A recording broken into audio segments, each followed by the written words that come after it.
Bonjour à tous. Aujourd'hui, j'aimerais vous parler des coups de mou. Vous est-il déjà arrivé de vous sentir mal, faible, mélancolique, fatigué d'un seul coup, alors que quelques heures avant, vous étiez bien?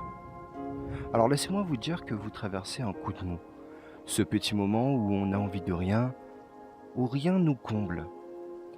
Je l'ai moi-même traversé, pas plus tard qu'il y a quelques jours. Récemment, l'anniversaire de mon défunt père, la fatigue, mais aussi la maladie, et un petit sentiment d'incompréhension. Mais voilà, ce n'est pas définitif. C'est un mauvais moment à passer, ou parfois aussi un bon moment. Je m'explique. Un mauvais moment parce que on a l'impression à ce moment-là de perdre pied, de perdre ses moyens, de ne plus savoir ce qu'il faut faire. Et je dois l'avouer, avoir cette sensation de ne plus rien gérer n'est pas la sensation la plus agréable. Mais aussi un bon moment, car justement, les coups de mou, selon moi, et ce que j'en retire d'une discussion avec des amis, on est tombé d'accord sur le fait que le coup de mou, c'est juste un moment à passer, pas que mauvais, pas que bon.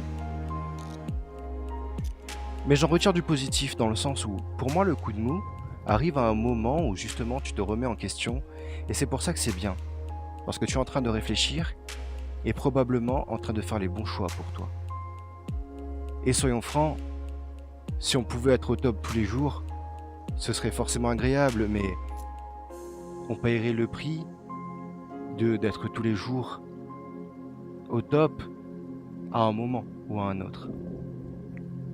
Parce que s'il n'y avait pas le coup de mou, tu ne serais pas dans ce schéma différent et ça ne te dérangerait donc pas.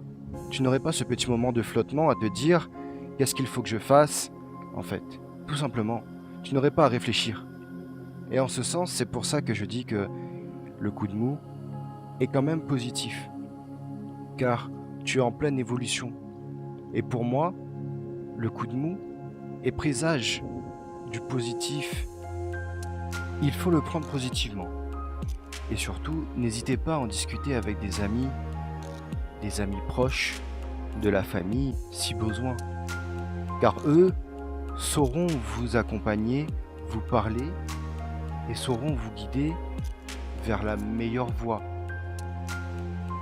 Profitez par exemple aussi, lors de ces coups de mou, pour prendre un moment, pour méditer, vous recentrer sur vous-même, vous retrouver, mais aussi profitez-en pour faire un peu d'activité physique et ou mentale. Cela vous fera du bien. Par exemple, si vous aimez faire de la pâtisserie ou cuisiner, alors cuisinez ou faites un peu de pâtisserie. Cela vous détendra, vous retrouverez un état de calme intérieur parce que vous avez fait quelque chose que vous aimez. Vous avez passé un moment où vous avez pu vous retrouver et faire quelque chose que vous appréciez. Déjà comme cela, vous prendrez conscience que ce n'est que passager et que vous avez momentanément lâché le contrôle mais pas perdu celui-ci. Voilà mes quelques conseils concernant ce que vous pouvez faire sur le coup de mou et comment interagir avec ce petit coup de mou.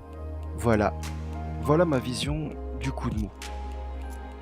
Et vous, laissez-moi ce que vous pensez du coup de mou dans les commentaires et n'hésitez pas à me faire un retour si cette vidéo vous a parlé. Je vous souhaite à tous une bonne soirée mes amis et à bientôt sur La Petite Pensée.